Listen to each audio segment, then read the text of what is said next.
Forest.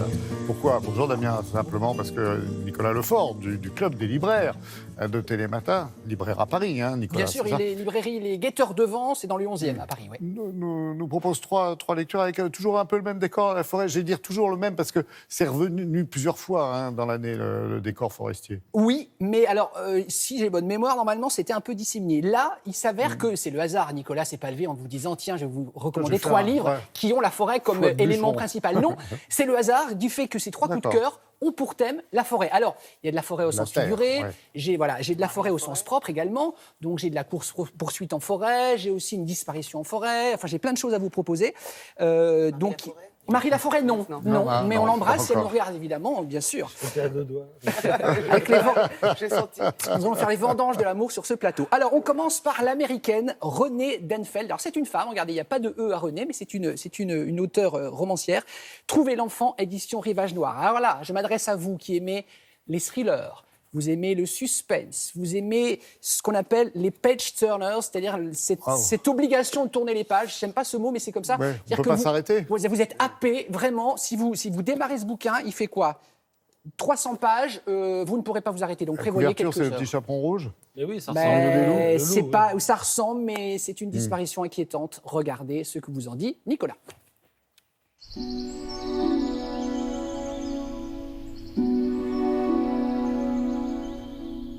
Naomi est une détective américaine exceptionnelle. Elle a un don, celui de retrouver les enfants perdus, ceux dont on n'a pas de nouvelles depuis des années. Et c'est le cas de la petite Madison. Elle s'est égarée dans les bois de l'Oregon il y a plus de 3 ans de cela. On n'a plus de nouvelles d'elle, tout le monde pense qu'elle est morte, mais ses parents sont persuadés qu'elle est toujours en vie quelque part. Et charge à Naomi de la retrouver. Pourquoi cette inspectrice est-elle si douée pour retrouver les enfants? C'est probablement parce qu'elle-même a été victime d'un kidnapping quand elle était jeune.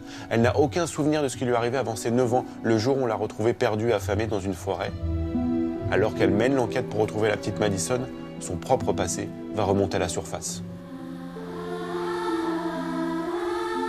Et c'est le début d'une enquête palpitante. Un thriller haletant qui vous tient en haleine de la première à la dernière page, au fur et à mesure qu'on s'enfonce dans cette ambiance angoissante du kidnapping d'enfants. Mon deuxième coup de cœur, un roman choral envoûtant, L'ours qui cache la forêt de Rachel Chalita aux éditions L'Antilope.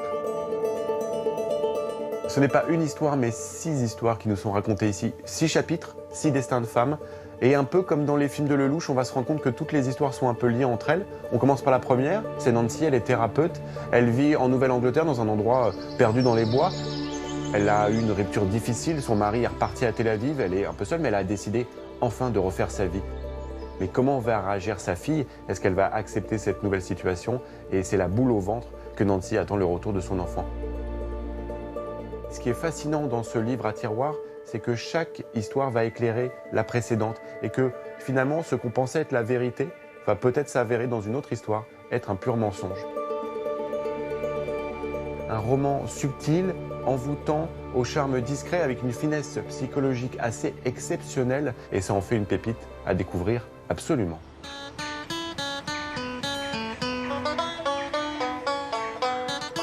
Et pour terminer, un livre culte enfin réédité, La bouche pleine de terre de Branimir Stepanović aux éditions Tusitala.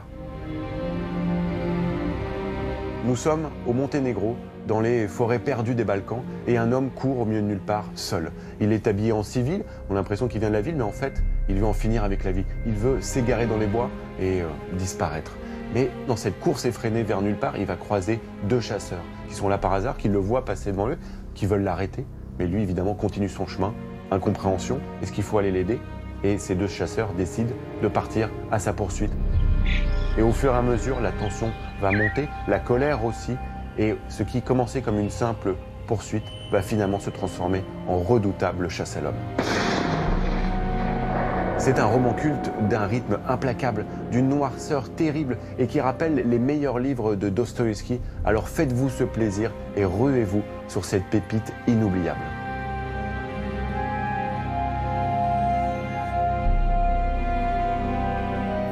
Ouais, c'est justement sur ce livre palpitant, le dernier, le plus petit des trois, que vous avez le plus de choses à dire. Oui, parce que, alors, je le confesse, je ne l'avais jamais lu. Donc, il a été traduit pour la première fois en 1975. Et c'est vrai que souvent, les libraires vous en parlent comme d'un incontournable. Et alors, moi, il m'a mis mal à l'aise, mais c'est un tour de force. Parce que c'est vrai que ça fait très peu, c'est 80 pages. La nouvelle fait 90 pages.